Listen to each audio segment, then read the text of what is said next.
Welcome to Andy Staples on 3. Happy Monday. I don't know if it's a happy Monday. We were all very late watching basketball on Sunday night, unless you live on the West Coast, but pretty much everybody else up very late watching Texas A&M push Houston to the limit. Watch our guy James Fletcher III take a leg whip from a Houston player diving over the press row for a loose ball. We'll talk to James about that in a few minutes. Before we talk about the basketball, which was very, very chalky, I think I believe the Vegas favorites were 15-1 in the round of 32. Clemson, I think, was the one that defied the odds. But that sets up a pretty incredible Sweet 16. You got Duke, Houston. You got Iowa State, Illinois. You got North Carolina, Alabama, Creighton, Tennessee. I think America's sweetheart is still NC State. They're playing Marquette. And who's to say that the Wolfpack run does not continue? UConn looks like an absolute wagon. This may be the UConn Invitational again for a second straight year. You never know. But they look absolutely incredible. Purdue looks outstanding. Willie Thomas in the chat says, good morning, all. Good morning, Willie. So, the downside to a lack of upsets in the round of 32 is bangers on bangers on bangers in the Sweet 16. So, that's our trade-off. And, thankfully, Texas A&M and Houston gave us something fun on Sunday night. It wasn't a complete, kind of snooze fest. You had NC State, Oakland on Saturday night. That was fun too. But I think Thursday and Friday will more than make up for all that. Before we go to James and talk about him getting leg whipped in the middle of overtime of a tightly contested NCAA tournament game, we're talking a little football. Georgia running back Trevor Etienne, remember he just transferred from Florida, arrested early Sunday morning, charged with DUI and multiple other things. I think one involved something hanging from the rear view, failure to maintain a lane, improper driving, as well as affixing materials that reduce visibility through the windows or the windshield, which could be a tent thing. Yeah, Trevor Etienne arrested. We'll see what happens in terms of discipline. This is obviously a very sensitive topic at Georgia. Driving offenses have been an issue over the last couple of years. So we'll see. Zach says Spurrier's words of wisdom will always be true about UGA. Everybody's assuming that's something Steve Spurrier said when he was at Florida. No, that was what Steve Spurrier said when he was at South Carolina. And they'd always play Georgia in like game 2. And Steve Spurrier said, yeah, they're always going to have somebody suspended in game 2. So we'll see what happens with Trevor Etienne. That one kind of came out of the blue on Sunday morning. Etienne did not have any issues like that at Florida in the 2 years he was there. So, but again, a very sensitive topic at Georgia. A little more football news also on Sunday. And the state of Georgia is heavily involved here. USC, a big recruiting weekend for USC, big commitment weekend for USC, and big because of where it was geographically, but also the side of the ball. So USC flips defensive tackle Justice Terry from Georgia. He's from Manchester, Georgia. He's the number 8 overall prospect and the number 2 defensive tackle in the class of 2025. They get a commitment from Isaiah Gibson from Warner Robins, Georgia, number 37 overall prospect, number 2 edge in the class of 2025. They get a commitment from Hilton Stubbs, a safety in Jacksonville, Florida, number 67 overall prospect, number 6 safety. They also got a commit from Gus Cordova from Austin, Texas. He's a defensive lineman. He's a 3-star, but he had offers from Michigan, Oklahoma, Texas, and Texas A&M, which suggests the next time the rankings get updated, you're probably going to see Gus moving up. So this is an interesting one because what has been the problem for Lincoln Riley defenses, whether at Oklahoma or USC? Well, they've not been very good.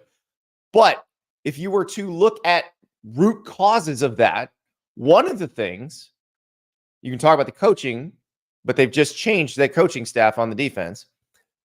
But one of the root causes is they've not really brought in great raw material, especially on the defensive line, but really in general. They just have not signed a ton of top 100 type defensive players, whether Lincoln Riley was at Oklahoma or at USC. So here you have one day where you get 3 top 100 players on the defensive side of the ball to commit. That is a very interesting development. That bears watching. That could mean something going forward for USC. Now, they got to keep them.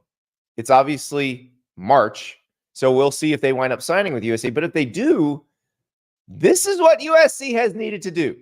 This is how you get out of the problems that you've had defensively. You get better players. We'll see if they're coached better, but it seems like D'Anton Lynn is a very good defensive coach. We saw him at UCLA last year. So maybe this is how they dig out, because there's not a ton of excitement around USC football in 2024 as it enters the Big Ten. Nobody's looking at them as a team that's a college football playoff contender, as a team that can contend for the Big Ten title. Now, I would suggest don't completely sleep on them, because they still do have good players. Like Zachariah Branch is going to be one of the most exciting skill position players in college football.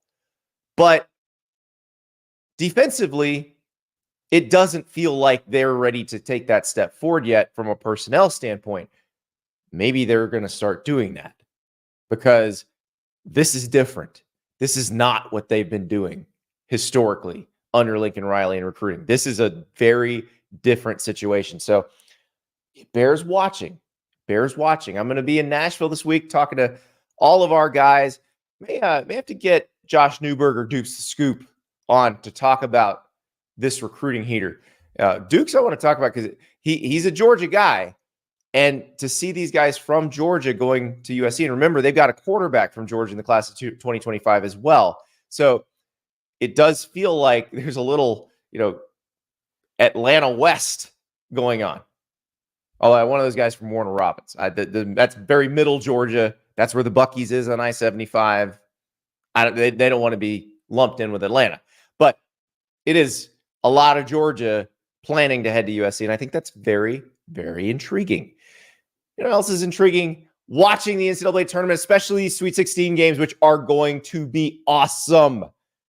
If you've not yet figured out how you're going to watch, if you're a cord cutter and you want to know how to watch, Prime Video has you covered. Watch every game live on your phone, on your laptop, or at home with Prime Video. You subscribe to Prime Video. You do the add-on for Max and Paramount Plus, and they give you access to all the games within one app, one password. You're good to go. And the new Roadhouse is in there too. New Roadhouse just hit Prime Video. Jake Gyllenhaal, he's the new Dalton. It's in the Keys. Come on. You know you want to. And look at these games. Look at these games in the Sweet 16. Duke, Houston, Illinois, Iowa State, North Carolina, Alabama, UConn, San Diego State. 2 teams who were in the Final Four last year. Gonzaga, Purdue. You know you want to. So sign up for Prime Video. Hit the link in the show description, either on YouTube or if you're listening out on your favorite podcast platform. The link is also in the show description there. They'll get you signed up. You'll be good to go. All right, let us talk basketball. Let us talk Memphis. Let us talk overtime. James Fletcher III joins us, very sleepy. He was at the FedEx Forum last night for Texas A&M and Houston. And James, I got to tell you, so I covered the Texas A&M Northern Iowa round of 32 game in Oklahoma City a few years ago, where they came back. I want to say they were down 14 with 35 seconds to go. It was one of the most incredible comebacks you've ever seen. This one was even more incredible because they were down 12 with 151 to go to a number 1 seed and sent it to overtime at the buzzer. Yeah, it was incredible to watch that late comeback. Wade Taylor with his heroics through the last couple of minutes there. And then, of course, Taylor takes a couple of shots. They can't get it to go down. A jump ball, which everyone in the stands was kind of under their breath talking about that jump ball. What does it come out with? An Anderson Garcia 3, not the play anyone thought in the right bounce pass inbound to a perfect three. Yeah, and it just, as soon as he lined it up, you knew it was going down. Just the ability to get open, perfect form, rotation of the ball, and then we had overtime basketball. And yeah, that's when it got even more interesting there in overtime, as Houston kind of had to lock down. They end up in foul trouble, losing 4 players through the course of the end of the game. Had a walk-on in, who then has to hit some really clutch free throws down the stretch. Ryan Elvin getting his moment in March Madness there. It was incredible, just incredible from an all-around story standpoint. Well, and you know who else got his moment in March Madness? You! Because Juwan Roberts, all 240 pounds of him, comes flying over the press row table going for a loose ball, and you get leg whipped. Yeah. How's that? Well, it was funny because on Friday we get to our seats down there on Media Row, and I'm kind of joking around with some local TV reporters from New Mexico that we're in prime position to get hit if anyone wants to dive for a loose ball. Of course, it doesn't happen Friday. It doesn't happen through Sunday. And then we get to overtime of the last game of the night. And I see Juwan Roberts. He's coming for the ball. And I'm thinking, of course, he's going to stop before he gets here. This ball is just going to land out of bounds. That happens all the time. He's able to save it, though. And as a result, he comes over the table. It all happened so fast, and took a little knee to the head there, as you can see in the picture. But actually, interestingly, I think the camera probably cut away because I haven't seen any other video of it. His foot gets stuck in the chair that's next to me, so I've got to then help him get back onto the court after all of that happens. So yeah, it was quite an ordeal there for a second. Yeah, that I've covered a lot of NCAA tournament games and been in sort of a similar spot on the court. I've never had the player come flying over the table at me. I have gotten the ball. I've had the ball that was just thrown away, errant pass that just sort of landed in my hands. But it's interesting because you and I both in games involving Texas A&M teams got really involved, because when Texas A&M played football against Alabama in Tuscaloosa in 2022, there was a play where Will Anderson chases Haynes King. He's about to sack him. Haynes King throws the ball out of bounds, throwing it away on the last drive, and I end up catching it on the sideline, right behind the Texas A&M athletic director at the time, Ross Bjork, who's now the Ohio State athletic director. And I was going to take the ball because, like, come on. But the AD's standing right there, and it's his ball. So I'm like, here's the ball. Yeah, there wasn't much opportunity for me to get any kind of memento from catching Juwan Roberts' shoe. He needs that. Yeah, take the shoe with me when it comes off on the chair. But yeah, it was interesting. And then of course the texts start flooding in because it's on national TV. It's the overtime game late on Sunday. Everybody's watching, so. Had plenty of text messages to get to. My phone actually went flying. It took me like 3 minutes afterwards to try to find it. Where my phone went. I'm kind of dazed. I'm trying to make sure my laptop works, and then all of a sudden it hits me like my watch is buzzing, but I have no idea where my phone is. And some fans behind me pointed me in the right direction. They saw it go flying apparently. So yeah, everything ended well though. No injuries to speak of. Laptop obviously booted back up, so we're good. Well, that's the part I really appreciated, because usually when that happens, the thing you see from the reporter on press row is they're covering their laptop. They're moving to guard the laptop. No regard for the laptop safety from you. You're locked in on the play. You're like, what is going on here? Is he going to save this ball or not? And then wham, that knee hits you in the face. Yeah, I was kind of, like I said, as he's coming towards it, I'm thinking he's going to stop. Like, I might catch the ball here. And then as he dives, my reaction was stop him from rolling over the table completely and onto the floor here, because that would probably be a safety hazard for him. So my thought was mainly about where Juwan was going, more so than where I was or my laptop, as I watched my laptop kind of just get closed for me as he came over the table. and then Jamal Shed fouls out. Ryan Elvin comes in the game. It was interesting watching all the other Houston players just sort of hug Ryan Elvin as he came into the game, like, dude, it's okay. You're going to be all right. It's good. We're good here. And then when he's got to shoot free throws, like every single Houston player on the court came up to him with a message of hope. Yeah, but he was able to get the job done, and that's, I mean, really for like as we mentioned, for a walk-on to be in that moment, to get that kind of just big March Madness moment for himself, for his family, for his team. It was great to see, and obviously they celebrated pretty hard after that one on the court, then headed to the locker room. They were real excited to make another trip to the Sweet 16 under Kelvin Sampson with this group. Yeah, and this is a group that we weren't sure. You and I both said we're worried about these guys getting out of the first weekend, and I mean they got pushed to overtime by a 9 seed, so that it probably makes sense. But this is not as deep a team as it was in December because they've had some injuries, and then you saw what happens when they have some guys foul out. And I believe this is the first. I can't remember what year it was, or maybe it's ever. The first team to win an NCAA tournament game having 4 players foul out. So that's a pretty impressive stat right there. That's not going to work going forward. They got Duke. You know, they're going to have to play Marquette or NC State after that, which NC State's, you know, the lowest seeded team left in the tournament, but I don't think anybody's looking at them like a real 11 seed. I think they're looking at, they beat Duke and North Carolina a week ago in the ACC tournament. They're dangerous too. So, like the road is very difficult for Houston from here on out. Do you think they have enough to get to the Final Four? I think last night showed that they have enough to get to the Final Four. Like you said, they've got a Duke team coming up here, which has been a little bit hot and cold recently. So Houston playing the way that they play, I think that they'll have a good chance in that game against the Blue Devils. The key will be playing their style of basketball. As it always is in March. If you're able to implement your tempo, your offense, make sure that you're playing the way you want to up and down the floor, you've got a good chance to win.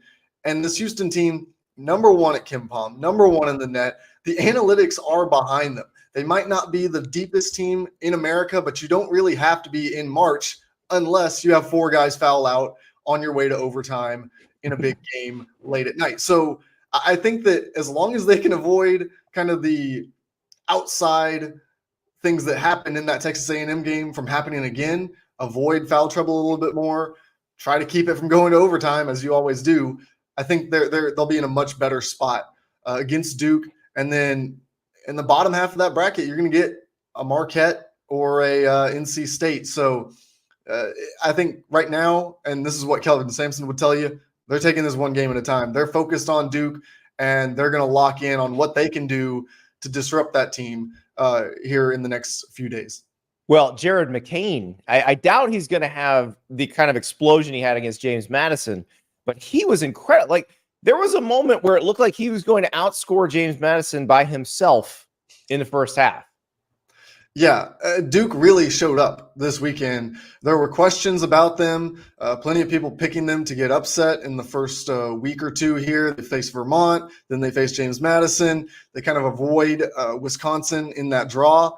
But, man, if you ever wanted Duke to show you that they are a contender, this was a great week for you because they left no doubt against 2 very lively mid-major teams. James Madison pulled the upset against Wisconsin and really led that game in the first round for quite a bit of it. So for Duke to get everyone involved the way that they did, McCain kind of emerging as their go-to guard, their best perimeter option, has been really big for them because early on, I think a lot of people thought that would be Tyrese Proctor. He has not kind of lived up to what people expected his year 2 evolution to entail, but McCain has come in. He can shoot the ball and just an all-around really good guard for them who's been able to put the ball in the basket and really raise their ceiling from what it probably was. Meanwhile, I mean, you were covering Texas A&M and Houston, but there really wasn't much need to watch UConn and Northwestern. Like, UConn is an absolute wagon. They look maybe better than last year in the NCAA tournament, and they rolled through the tournament last year. Yeah, I think to this point, they probably have looked better. And the momentum that they carry through. I watched this team, and like you said, in that first half, you kind of were able to switch your attention to everything else that was going on because you knew UConn had pulled away and they were just going to win the game. And Dan Hurley might get upset at something that happens, but it was all going to be for nothing because that game was well out of reach for Northwestern. UConn, I think that maybe the biggest thing that I've seen from them so far in this NCAA tournament is Donovan Clingan's defensive ability. For him to go out there and put up 8 blocks and a steal, we have in basketball terms, we talk a lot now about stocks, steals plus blocks, because they're both valuable to the overall defense. Almost getting to double digits there in an NCAA tournament game on the biggest stage is incredible from Donovan Clingan. He also had a great scoring first half. He was hitting the boards really hard, and then they didn't really need him in the second half. So who knows what his stat line would have been if they had needed him down the stretch, if it had been a closer game. He has emerged, and if he can play big minutes for the Huskies here, I just think that what they've got shooting on the perimeter, what they've got in a little bit of star power from Tristan Newton and Stephon Castle at those guard spots, they are just about as complete a college basketball team as you're going to see and really rolling here down the stretch. Yeah, and now they're going to play San Diego State, but on the other side of that bracket feels like maybe the best game in the Sweet 16, yeah. Illinois, Iowa State, which, we've talked about the job TJ Otzelberger's done at Iowa State. Obviously, the Terrence Shannon stuff has been a big topic of conversation all season for Illinois, but this is two teams that either one of them might have a chance against UConn in the Elite Eight. Yeah, this is the game of the Sweet 16 for me. Getting to watch Iowa State and Illinois, they both look like two of the best candidates to knock off UConn on their way to attempting the back-to-back national championship run, because Illinois red hot right now. You look at what they did in the Big Ten tournament. It was incredible. They were really clicking on all cylinders through that week, and now they've brought it into the NCAA tournament. They just look like a team that knows its purpose and that is executing at an extremely high level. Terrence Shannon, of course, their go-to scorer, but they've also got some complementary pieces around him that have been able to really emerge here and show that they can impact winning in a big way. Marcus Damask, of course, one of the big ones who has played a role here down the stretch. They also, similar to Duke, they drew a couple of double-digit seeds on their way to this point. It gets a lot tougher now. So you got to face an Iowa State who just a week ago absolutely blew out a Houston team, which is ranked number 1 in the country. So there's not an easy path here. Iowa State, they're right there in that conversation too, as on any given day, they might be the team that could knock off UConn. So one of these teams is going to get a shot. So we know that UConn path to the Final Four is going to feature one of two teams who has every opportunity to make that series interesting. Which one will it be? I think it's really a toss-up right now. So we got to talk about the SEC a little bit, because I feel like there was some ball don't lie going on after Greg Sankey comes out and says, "Oh, this is why the tournament needs to expand. They're taking opportunities away from competitive power conference." And what he's basically saying is, as the power conferences expand, there probably will be more deserving power conference teams. Well, his own league sort of put the lie to that, where Auburn loses to Yale, Florida loses. Now Colorado is going to be in the Big 12 next year. That's a power conference team as well. But Kentucky loses to Oakland. Tennessee and Alabama are the only SEC teams left. 6 of them are gone. And A&M obviously did its part. It pushed a number 1 seed to overtime, but the rest of the SEC did not show up. No, it really didn't at all. And is it the Greg Byrne comments? Is that what led into this? I don't know, but the SEC really had a chance to build that momentum. They had Mississippi State, who kind of had a late surge to make sure they were in the field. Texas A&M gets in the field late. And then we see just a struggle from them to get it done in the NCAA tournament this year, really poking some holes, adding some questions to what is it that Greg Byrne wants to get Greg Sankey. Greg Byrne's team's still in it. Alabama is still very much alive. Excuse me. Yeah.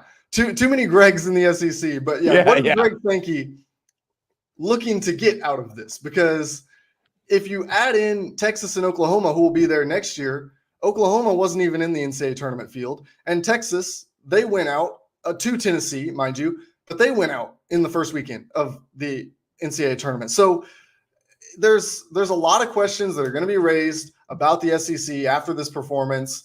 I don't think it has any long-term implications. I don't think it really means anything beyond there were upsets in March Madness, just like there are any. I think it means leave the tournament alone. Like It's fine at 68 here, and people always get mad at me because I'm a fan of them going to 12 in football. It's okay to feel like 4 is not enough in football, but 68 is plenty in basketball. Like there's a wide gulf between those two things. And I actually think they should go back to 64 in basketball, or if you're going to have a first 4, make it all power conference teams and make that a better TV event. I think that would definitely solve a lot of this, is if you were able to do that, where the play-in games, they should not include these mid-major teams that are just getting one shot at the tournament. Although some of those mid-major coaches would argue against that. They like being able to pick up an NCAA tournament win somewhere along the way, add that to their resume, which there's very low of a chance to do if they are just a regular 16 seed in the tournament facing a 1 seed. But yeah, I think that the 68 team field it's good. And that's the whole thing, is with the 4-team model, the 12-team model. Look, there were things that came up in that 4-team model with football that people wanted more out of. And so they go to 12. With college basketball, what do we want more of? Greg Sankey says we're going to need more of these deserving teams. Well, there weren't even 68 deserving teams this year in the NCAA tournament. You saw what Virginia did. There's never 68 deserving teams. No, there's really not. Virginia, of course, this year was the one that everyone picked on. You look at the other side of the bubble, and Indiana State, I think, would be the one people would kind of point to as deserving. Oklahoma maybe would enter that conversation, but that's on a shortened bubble. We had 5 big Steelers, and we're sitting here saying there's only 1, maybe 2 deserving teams that got left out. So it's just a conversation that's going to come up. It'll probably happen in some format. There will be some kind of expansion in the future. But the idea that we have power conferences now, so we need more bids, we dissolved an entire power conference to get there. So we didn't really change how many teams have programs that are deserving of an NCAA tournament bid.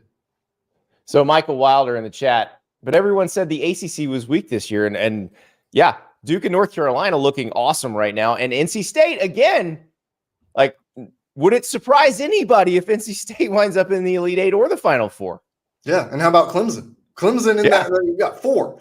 There were some people projecting maybe only 3 bids to the ACC at one point during the season. They end up with 4 teams in the Sweet 16, and this is kind of the ACC's formula.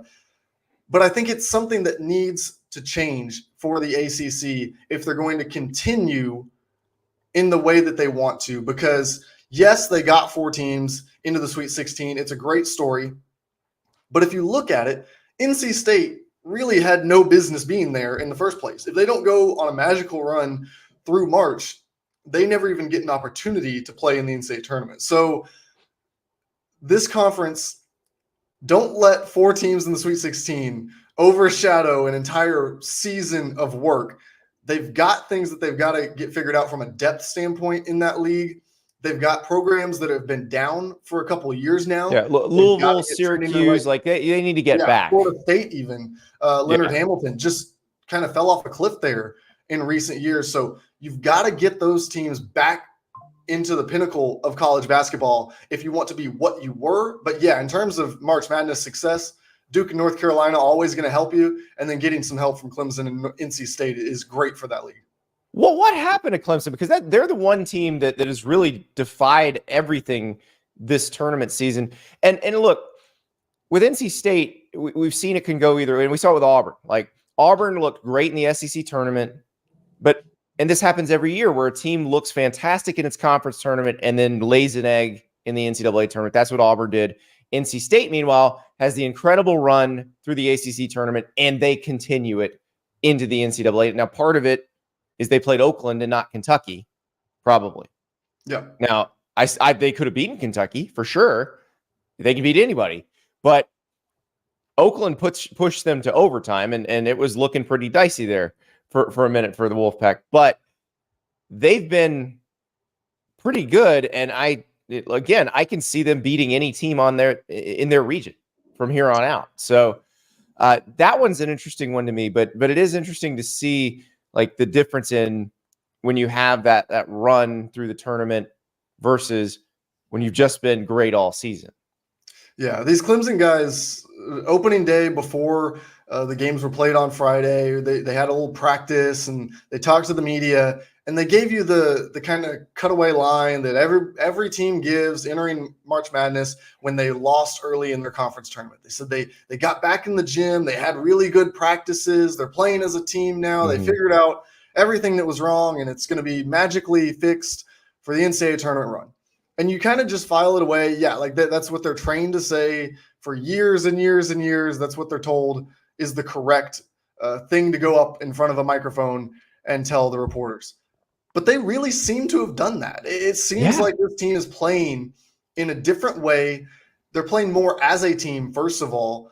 They've gotten contributions. I think RJ Godfrey, his kind of emergence in those first two rounds, the ability to give him big minutes, because PJ Hall got into foul trouble there in pretty much both games.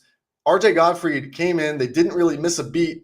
Jack Clark gave them really good minutes as well. Joe Girard, of course, played well. And I think that the biggest thing that they got that they didn't have in the ACC tournament that they got here was Chase Hunter. Chase Hunter looked like at times the best player on the floor in these two games against New Mexico and against Baylor. He laid an egg in the ACC tournament. So whatever it was, getting the right guys back on track, making sure that everyone was pulling the same rope, whatever it was that Brad Brownell did over the past week, it worked, and Clemson is now in the Sweet 16 with a chance to go even further. So, yeah, it's been a great run for these Clemson Tigers. Of course, the first coach in Clemson history to make two Sweet 16s, and his players, they'll fight for him if you start talking about his job security. Well, you don't have to talk about it anymore because Brad Brownell is amazing because every time it gets close, he goes on a little run, and then I think Kevin Keats is probably entering that territory as well. Yeah, but it feels like Brad Brownell for sure. Whenever it gets a little bit dicey, boom! All of a sudden they're good. They were the only 6 seed to win. You know, the 6 seeds went 0-3 on Thursday, and then they end up beating New Mexico. It didn't feel like the Baylor game was ever close. No, it really, every time you looked up at the scoreboard, it was 10 points away. And every now and then it would get up to, 14, 15. It'd come down to about 5 or 6. But it was always at 10. If you wanted to look up at the scoreboard, that's what you were going to see, the margin. Baylor made a late run there. They got a couple of runs. You thought it was going to be what we ended up getting from Texas A&M there. Jacoby Walter kind of took over, was looking to get his shot, but they just weren't able to hit enough shots down the stretch. Clemson starts hitting free throws, and then you can pretty much pack it in at that point. Once you're down multiple possessions inside of a minute and the other team is headed to the free throw line with an 80, 90% free throw shooter, you know that the writing is on the wall, and that's what happened here for Baylor, who just ran out of time with a young team. Jacoby Walter and Yves Messi, really, if you look at the entire field, they were two of the last impact freshmen who were on the board anywhere playing for a team. So, yeah, they just didn't have it enough there at the end. Well, let's talk about there's a Friday night Sweet 16 matchup that I think is going to be one of the best games of the weekend. Purdue and Tennessee. Let's talk about how these two teams got here. Tennessee in the Rick Barnes Bowl, against Texas, it was a Tennessee game. It was a Rick Barnes game. Like, it was grinding and kind of frustrating to watch at times, but the defense was good. Like, if you're going to knock out the team that fired you, kind of do it your own way, I guess. Yeah. So now are we going with the Elite Eight matchup, potential Elite Eight matchup? Oh, sorry. I've got the potential Elite Eight. That's right. Tennessee Creighton is your Friday night, and then Purdue and Gonzaga is your other Friday night matchup. So sorry about that. Yes, I don't know why I'm jumping ahead. I don't. In fact, really bad job by me, because both of those teams could be out. You could easily have a Creighton Gonzaga Elite Eight matchup, and nobody's going to be surprised by that. Yeah, that's right where I was going. Is these are two of the best matchups of the weekend. You've got a Gonzaga team red hot, rolling through the NCAA tournament. Purdue, same way. They've kind of put to bed some of those narratives. So what does Gonzaga have to throw at Zach Edey? Can they pull off another upset? Can they go through this Purdue team and head towards a matchup with either Tennessee or Creighton, where you were going, Rick Barnes? Yeah, we talked about it. This team was different than past Rick Barnes teams. Now they come up against a Creighton team that is just so good offensively. A really fun team to watch. I love this Creighton team with Tyshawn Alexander, with Ryan Kalkbrenner, with Baylor Shireman. I think that they are just so complete in their starting unit, what they're able to do, spacing the floor, defensively, how they match up with teams. I really, really like this Creighton team. And so it's going to be hard to pick a winner in this one between Tennessee, who's got the defensive end of it. They've got Dalton Connect to carry them on offense. But is he going to be enough? Can Creighton slow him down enough to let their offense kind of carry the day? And then from there, I think maybe the most interesting conversation surrounding this game has nothing to do with what happens on the floor.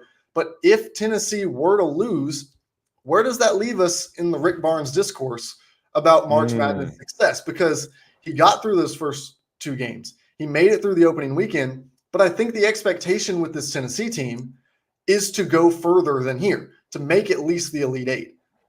However, you run into a Creighton team that's just that good. You might just lose a game, and there's nothing wrong with that. I feel like when you're in a chalk situation in the Sweet 16, like, you can't make value judgments on the coach unless they just get completely bombed, which I don't think is going to happen. But at this point, it's two really good teams playing each other in a single elimination tournament. It's not like we talked about Kentucky and Calipari after the Oakland loss. That's a very different situation. In this case, if Barnes loses to McDermott, I mean, it's not like, if we reverse it, does it say anything about Greg McDermott if they lose to Tennessee? No. Like, these are two really good teams, and only one of them can win. And I feel like we're in a lot, like Illinois, Iowa State, same thing. Yeah. North Carolina, Alabama, same thing. That's Duke and Marquette, Duke and Houston, same thing. Like, it's not a value judgment on the coach when you got a 1-4 or a 2-3 game in the Sweet 16. Yeah, and I would agree with that. I think that this is where it becomes so hard for fans to judge success in college basketball, because ultimately, end of the day, March Madness is where you kind of make your money. But can you really determine how good a coach is based on how far they go in March? We've seen the upsets before. We've seen some of the best teams in college basketball not make it to the Final Four, not even make it to the Elite Eight. You can determine it by, do they put themselves in position to play in these games? But that's where it stops. Like, exactly. You got to get to these games, and if you can do that, then you're giving yourself a chance. Like, I think you go back to Krzyzewski before he won his first national title. Like, I remember I was in middle school, and it was like, oh, is Duke ever going to get over the hump? Well, yeah, they kept getting there, and eventually they were going to break through, and they did, and they won a bunch more after that. Like, yeah, as long as you keep getting there, you have a chance. Right, and that's kind of where we're at with Rick Barnes. Is getting there every time enough for the fan base? I think it is right now. I think that they've enjoyed this team so much that, yes, even if they go out to Creighton, if it's in a really good effort, fans should be happy with that. Fans should be happy with this season and kind of wish that maybe there was a little bit more at the end of it, a little extra punch. But it's so hard to kind of put it all in perspective, what the regular season was and then what March Madness means when we're so sold on Final Four appearances, national championships. Only one team gets to lift the trophy at the end of each year. So there's only so much to go around in terms of accolades when you get into conversations about postseason success. Well, and you also have some fluky runs to the Final Four sometimes that will give a coach a little extra juice. And remember Indiana making the final when they had no business making the final. Those sorts of things help. It's funny because I think we might have thought the same thing about Hubert Davis early in his North Carolina career when they made the final as an 8 seed. And now we're looking at it no, maybe he's really good and it's going to be fine. But yeah, I think as long as you are putting them in position, getting to the second weekend, getting into those matchups with the equally good teams, you're okay. You're going to be fine. It's when you underachieve, when you get beat by teams that should be destroying you or that you should be destroying. And I think going deep buys you grace.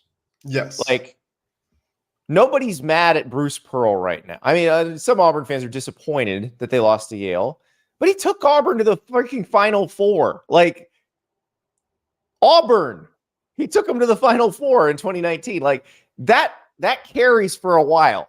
Yeah. And now we'll get into a Calipari discussion here in a minute because we do have to follow up on everything we talked about Friday. But I do think as long as you're and I think, we can actually start that Calipari discussion now because what is making Kentucky fans so mad is that they are not getting to these games. Yeah. They're not getting to the point where they're playing equal talent teams and then let the chips fall where they may. Right. And that's kind of where this whole discourse goes to, is that a round of 64 exit is different than a round of 32 exit, than a Sweet 16 exit.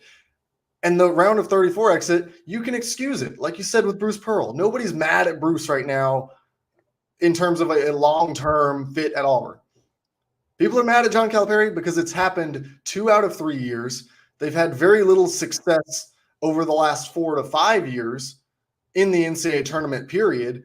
The one win is not going to carry them in this conversation of blue bloods. So, yeah, things for Calipari have heated up because he's not in a position where anyone he loses to, you think, that loss makes sense. When you can't make sense of the results, that's when the coach starts to get in trouble. Yeah. And okay, so here's the Calipari situation as we know it now. Matt Jones from Kentucky Sports Radio, probably the most plugged in guy covering Kentucky. He talked about it over the weekend. He had a Twitter space on Sunday night, and he said basically they need to make a decision.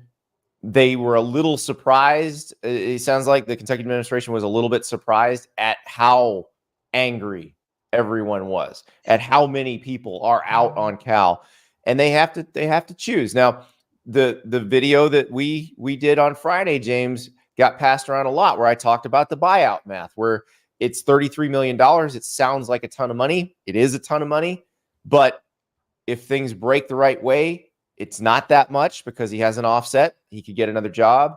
And it's also not due a bunch up front. It's all due in equal installments till 2029. So it's a doable thing for an SEC program that has a lot of money.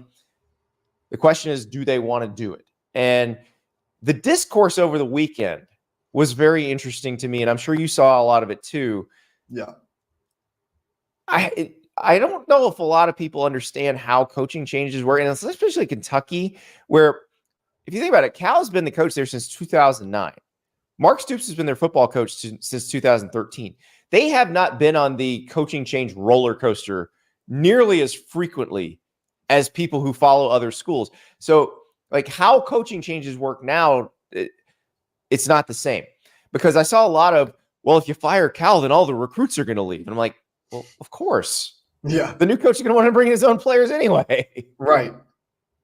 Yeah. And the discourse with Kentucky has been floated out there. It's been talked about a lot for me, when I hear that the administration was surprised by the fans' reaction, when I hear things like they're considering it over a long period of time, they'll have a decision in the next few days, that tends to suggest to me that there is a real hesitance to pull the trigger on anything, which then in turn suggests to me that this John Calipari leaving Kentucky deal is not the most likely outcome here if you're talking about what we think Mitch Barnhart is going to decide in the coming days. Because at the point that you start putting in qualifiers, I think that's when you start to show what your opinion is on different things. So when there is this kind of discourse, when people are back and forth with it, that tends to suggest to me that the guy who has not only a big buyout, but a long history with that team, you mentioned going all the way back to 2009, that sounds to me like a real hard conversation in the office where it's understood that this is the year that you better get it done. And I know that's going to make a lot of Kentucky fans roll their eyes because that was supposed to be this year. That was kind of what the fans set as the expectation for this season was you get it done this year or else with this group. Now, here's my question. If they decide to keep him, because I've been thinking about this over the weekend too. If they decide to keep him, like normally you don't announce that your coach is coming back next year. Like he just comes back. Like everybody, like nobody's announcing that Bruce Pearl is coming back at Auburn. Nobody's announcing that Todd Golden is coming back at Florida. Like they're just back because they're not on the hot seat. But at this point, if you decide to keep Cal, do you have to say something?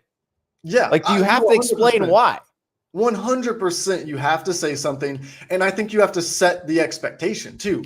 I think if Mitch Barnhart wants to keep John Calipari around, he's got to come out with a statement, whether it's a press conference or putting it out on Twitter, in a press release, whatever he wants to do. He has got to send a message to fans that the expectation has been set and that they are taking real tangible goals towards fixing the program. Because if not, there is going to be what we talked about. There is going to be uproar, not only on the message boards, not only on social media, but there is going to be a disgruntled fan base in the arena. And as you said, that's when they stop donating. And they can't have that. So there's got to be a call to arms here where they tell the fan base, look, you want this program to succeed. We want this program to succeed. If John Calipari is going to be the coach who leads it, we need those donations. So we need you one more year to do this. And then if he doesn't live up to the expectations, then we'll get to that point that everyone seems to be at right now. Yeah, and that will be an interesting, because you have to be very careful how you word that, how you handle that, because you don't want to go in with an apathetic fan base. And I think the thing is, Calipari recruits well enough that they'll come around in the offseason. They'll be able to get excited about next year's team. Now, if it starts out poorly, maybe they have a little bigger problem, but they can get excited if that's what happens.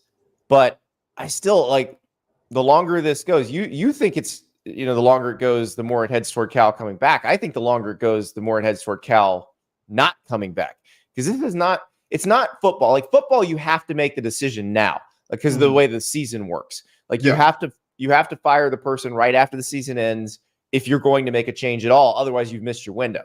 Like in basketball, you've got some time. You've got a few weeks where you can let let it breathe, talk to your major stakeholders, figure out what you need to do. And I think I was texting with Matt Jones about this over the weekend. He disagrees with me. He says if you're gonna decide on Cal, you decide on Cal, whether or not you've got somebody lined up. And I realize I keep going back to the Texas A&M football stuff, but that is probably the closest parallel here with Jimbo Fisher and John Calipari. When they made the decision on Jimbo Fisher, they did not have anybody lined up. They did not. They had a list, but they did not have someone who said, I will take this job. I'm waiting in the wings. And ironically, ended up they almost hired Mark Stoops away from Kentucky. But Matt thinks you make the decision on Cal regardless of whether you have somebody with a conditional yes. I think you should have a conditional yes from somebody before you commit to that buyout. Like you should know you have and I am completely giving you a hypothetical here because I don't have any inside information on any of these people, nor do I know if they'd come, like a Brad Stevens or a Billy Donovan or somebody like that, where there's going to be a splash and immediately everybody's going to be like, oh, I'm not worried about the buyout anymore. Let's go. Like, that's happening, then it takes the sting out of committing all that money. But if you don't know that, well, if you bring Cal back another year, you're going to have good players. And if you have good players, there's a chance you could have a good run. And that's where the timing of this is going to get real tricky, because you can't just let the fans just hang out there and wonder what's going to happen. You've got to make a decision on Cal pretty soon before the fan base gets even more upset with this whole situation. Because the last thing you want if you're Mitch Barnhart is to lose support from the fan base towards you. They're out on Calipari.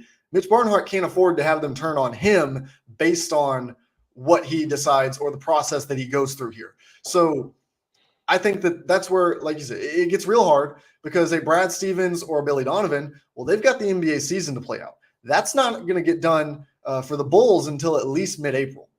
For Brad Stevens, that could go all the way into June. Yeah. So it could be a college coach too. Like, right. Yeah, well, we keep throwing Nate Oates' name out there. I don't think Nate Oates is an option because he just redid his deal at Alabama. He's a $12 million buyout. Like, you attach that giant buyout to get him on top of the buyout to fire Cal. I think that becomes financially prohibitive. So there are college coaches, obviously, that would take Kentucky. This is one of those, like, I always tell the people on the football side, like, you watched Lincoln Riley leave Oklahoma for USC. You watched Brian Kelly leave Notre Dame for LSU. Kentucky is that level of program in basketball. Somebody would leave. And that was another interesting thing with the discourse among the fans over the weekend, them saying, well, if we fire Cal, who's going to want to come here? I'm like, everybody's going to want to come. It's Kentucky, for God's sake. Yeah, and that's where even those coaches in the college ranks, a lot of them who Kentucky would be looking at, still in the tournament. You look at Nate Oates, still in the tournament. I know that we've kind of ruled him out for the time being, unless some booster steps up and just decides they have to have Nate Oates, and Nate Oates comes to some decision that he wants to be there. I think he's probably out of the picture. But even a Dan Hurley, like, who doesn't want a piece of Dan Hurley right now at UConn? So if UConn makes it all the way to the championship, we're still talking about mid-April before you're able to get to him. So it's just, the timeline is going to be the hardest thing for Mitch Barnhart to navigate here, because you got to keep the fans happy. You've got to have some kind of vision.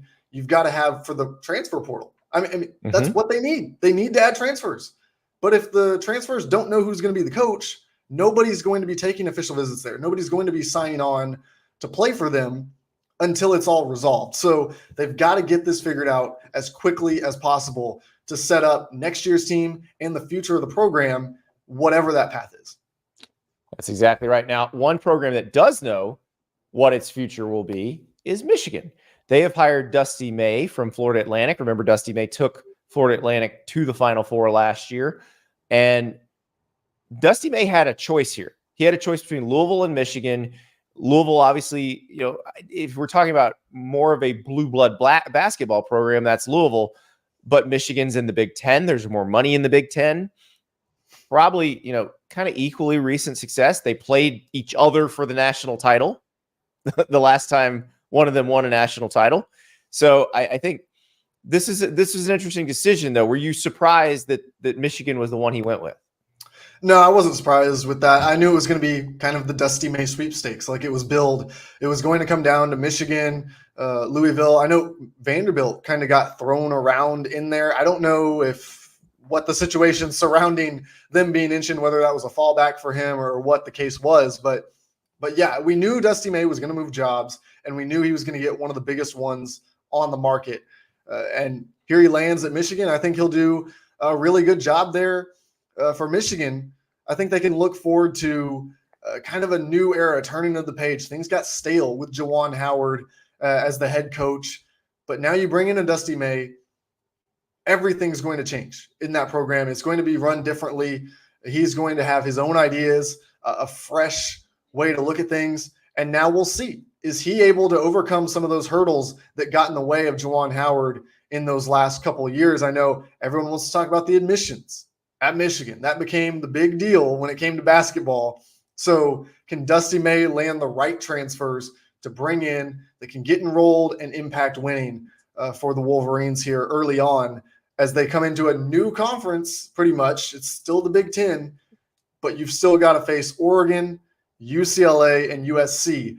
Now, they all kind of had down years relative to their expectations this past year, but we have to assume that they're going to be back to where they were as basketball programs, making that gauntlet even tougher.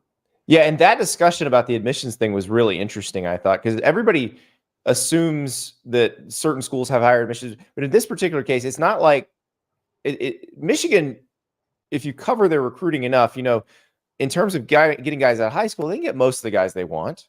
They do have a little bit higher admission, but is undergraduate transfers was the key here. Like, I guess grad transfers, there's not really much of a problem. They can get them in, but undergrad transfers seem to be the one that is the hardest part. And in college basketball right now, you've got to be able to have a pretty wide net to cast for the undergrad transfers. Yeah, I know they've been able to get in a few here and there. They've been able to mix it up, but it's going to be figuring out how it all translates. And I'm sure that Dusty May is going to hire somebody who will be all over that, who's going to have an understanding of which players he can or cannot bring in. It's interesting, though, because we see the Stanford job is open right now as well. And it's not the same thing, but last year, it becoming such a storyline surrounding Caleb Love in particular, I thought it was interesting to kind of parallel the Stanford job and how hard it is to recruit, to bring in a transfer there versus what it's going to be at Michigan for Dusty May. Because should it be easier? Yeah, it should be way easier. But does that mean that it's going to be, there's the number one player in the portal, let's go add him to the roster? No, there might be a couple more steps that go into it than that. Yeah, so we'll see what happens. But where does this leave Louisville? Because they obviously down bad. The Kenny Payne era was a disaster. And this is a proud program. This is a program that should be one of the better ones in college basketball. How do you recover and find the right person here? Yeah, I think it sends a clear message on what that Louisville job is right now. It is not the blue blood, historic Louisville head coaching job. It is a rebuild, and it is a situation that is going to take time to recover from. They are going to have to build a roster and then build a culture beyond that over the course of a couple of years.